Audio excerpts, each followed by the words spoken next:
Yes Usha, అంటే మీరు కూడా ఇంతకుముందు చెప్పినట్టు 20 years బ్యాక్ అంటే 2.3 నుంచి మొదలుకుంటే 3 అండ్ 4.34 వరకు నమోదైంది. బట్ 20 years తర్వాత చూసుకుంటే ఇప్పుడు మొదటిసారిగా 5.3 తీవ్రతతో భూకంపం నమోదైంది. అయితే అంతకుముందు మొన్న సెప్టెంబర్లో మేడారంలో కూడా అంతగా భారీ వర్షాలు పడ్డాయి. దాదాపు 1,00,000 చెట్లు కూడా నేల కొరగాయని చెప్తున్నారు. బట్ ఇప్పుడు కూడా ములుగు కేంద్రంగానే ఎందుకు ఇంత భూమి కంపించింది అనుకోవచ్చు?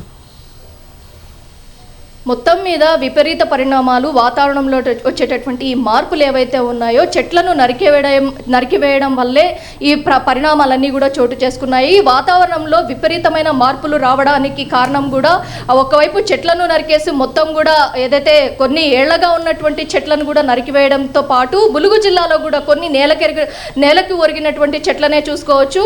ములుగు జిల్లాలో భారీ వర్షాలు కూడా నమోదవుతాయి. అది కొంచెం ఏదైతే మొత్తం గ్రీనరీగా ఉండేటటువంటి ప్రాంతం అది. అలాంటి ప్రాంతంలో కూడా ఈ విధంగా 5.0గా నమోదైనటువంటి రిక్టర్ స్కేల్ మీద భూకంప తీవ్రత ఏదైతే ఉందో దీన్ని బేరీజు వేసుకొని ఏదైతే చెట్లు అక్కడ ఉన్నటువంటి వాతావరణం, మనం గతంలో కూడా కొన్ని తుఫాన్లు, కొన్ని భూకంపాలు చూసుకోవచ్చు.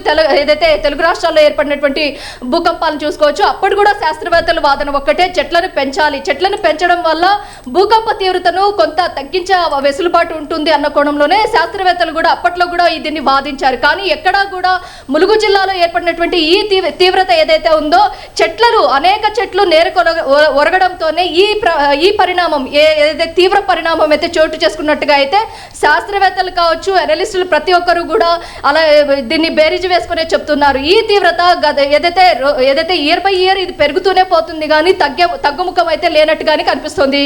శ్రీదేవి, ఇప్పటి వరకు మనం చూసుకున్నట్టయితే 20 నుంచి 24 వరకు చూసుకున్నట్టయితే ఒక్కొక్క పర్సెంటేజ్ భూకంపం తీవ్రత రిక్టర్ స్కేల్ మీద పెరుగుతూనే ఉంది కానీ తగ్గుముఖం అయితే లేనట్టుగానే కనిపిస్తుంది. దీని మీద శాస్త్రవేత్తలు ఈ రోజు ఏర్పడినటువంటి రిక్టర్ స్కేల్ మీద ఏర్పడినటువంటి 5.0 భూకంప తీవ్రత ఏదైతే ఉందో దాన్ని కూడా బేరీజ్ వేసుకుని వాతావరణంలో జరిగేటటువంటి మార్పులు, రాబోయేటటువంటి విపరీతమైనటువంటి పరిణామాలు కూడా బేరీజ్ వేసుకుని దీన్ని అంచనా వేసేటట్టుగా అయితే తెలుస్తుంది. అయితే ఉషా, 20 ఏళ్ల తర్వాత ఇది ఒక శక్తివంతమైన భూకంపం అంటున్నారు శాస్త్రవేత్తలు. అయితే ఈ బలమైన భూకంపం కారణంగా ఎటువంటి ప్రాణ నష్టం కానీ పెద్దగా ఆస్తి నష్టాలు కానీ అలాంటివి ఏమీ జరిగినట్టుగా ఇప్పటివరకు అయితే దానికి సంబంధించి ఇన్ఫర్మేషన్ రాలేదు.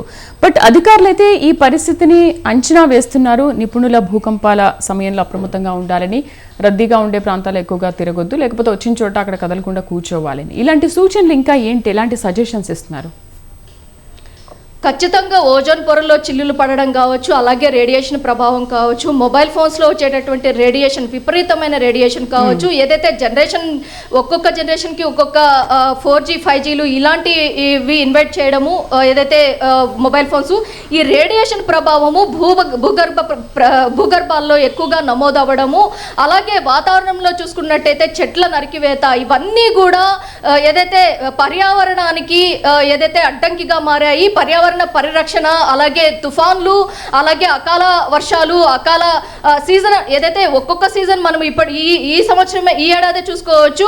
ఒక్కొక్క ఏడాది వేసవి కాలంలో మిక్స్డ్ వాతావరణం కావచ్చు, ఇప్పుడు శీతాకాలంలో కూడా మిక్స్డ్ వాతావరణము, శీతాకాలంలో చలిగా ఉండాల్సినటువంటి వాతావరణం కూడా మనం చూసుకున్నట్లయితే పొద్దున పూట ఒకలా, మధ్యాహ్నం పూట ఒకలాగా, రాత్రి పూట ఒకలాగా, ఈ 3 వేరియేషన్స్ కూడా వాతావరణంలో మార్పులను మనం గమనించవచ్చు. మొత్తం కూడా ఇది మొత్తం రేడియేషన్ ప్రభావం వల్లే జరుగుతోంది అని వాతావరణ నిపుణులు కూడా ఎప్పటి నుంచో చెప్తున్నారు. ఇప్పుడు చూసుకున్నట్టయితే ఈ రిక్టర్ స్కేల్ మీద నమోదైనటువంటి 5.3 ఏదైతే ఉందో ఇది భారీగా నమోదైనటువంటి భూకంప తీవ్రత, దీన్ని భారీగానే పరిగణించాలి. శాస్త్రవేత్తలు కూడా దీనికి సంబంధించి వాతావరణ ఏదైతే ఇండియన్ మెట్రోలాజికల్ డిపార్ట్మెంట్తో కావచ్చు, అలాగే ఇతర డిపార్ట్మెంట్ శాస్త్రవేత్తలకు దీని మీద కూడా క్షుణ్ణంగా స్టడీ చేసే అవకాశం ఉంటుంది. ఎందుకంటే రాబోయే కాలంలో ఈ భూకంప తీవ్రత మరింత పెరిగే అవకాశం ఉంది. కాబట్టి ఏదైతే చెట్లకి సంబంధించి కావచ్చు, అలాగే రేడియేషన్ ప్రభావంకి సంబంధించి కావచ్చు, ఓజోన్ పొరలో చిల్లులు కావచ్చు, ఇవన్నీ కూడా బేరీజు వేసుకునే శాస్త్రవేత్తలు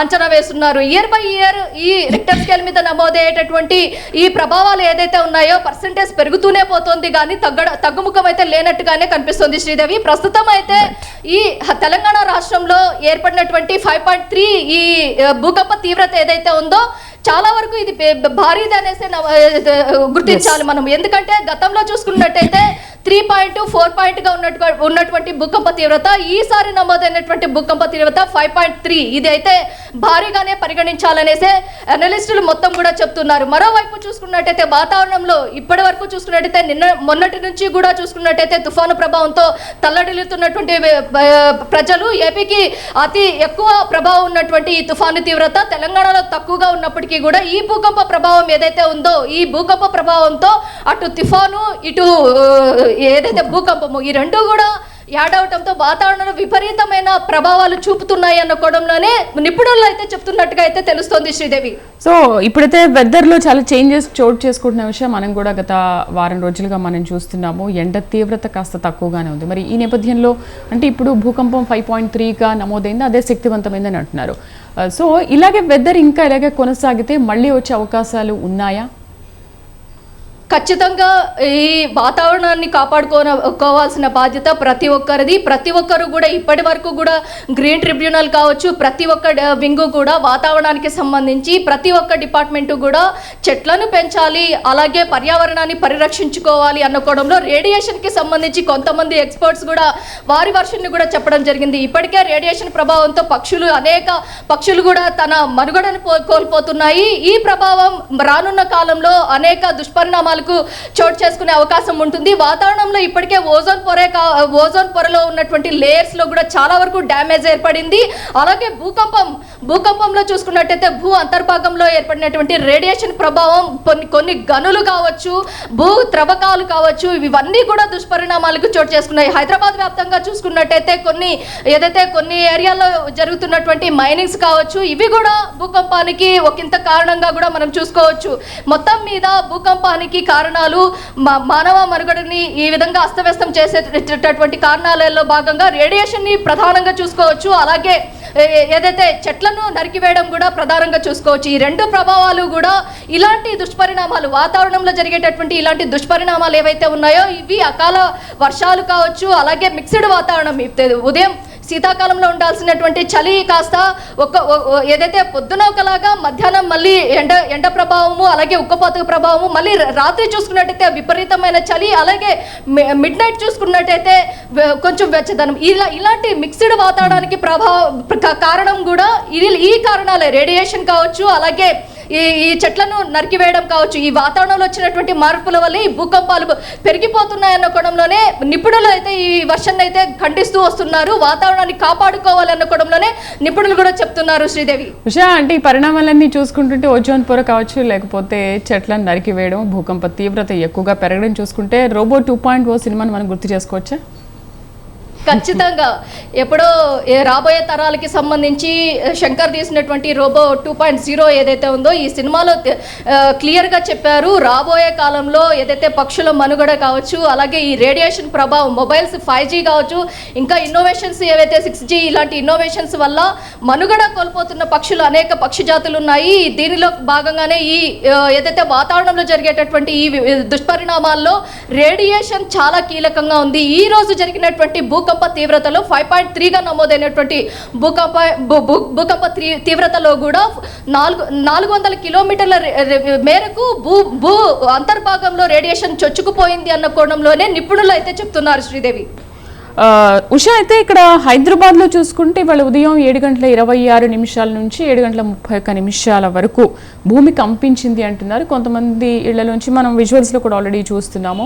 అక్కడ వరంగల్లో కానీ హైదరాబాద్లో కానీ కొంతమంది ఇళ్లలో గోడపై నుంచి వస్తువులు పడిపోవడం కానీ, మరికొన్ని చోట్ల భూమి కంపించడం, కొన్ని చోట్ల భూమి కొంచెం పగుళ్ళు ఏర్పడడం ఇది చూస్తుంటే. సో ఇది ఇక్కడ హిమాయత్ నగర్ కానీ, సరూర్ నగర్ కానీ, ఈ అబ్దుల్లామేట్, హయత్ నగర్ ఇలాంటి ఏరియాలో కాస్త భూమి కంపించింది అని అంటున్నారు. So any update with you that areas?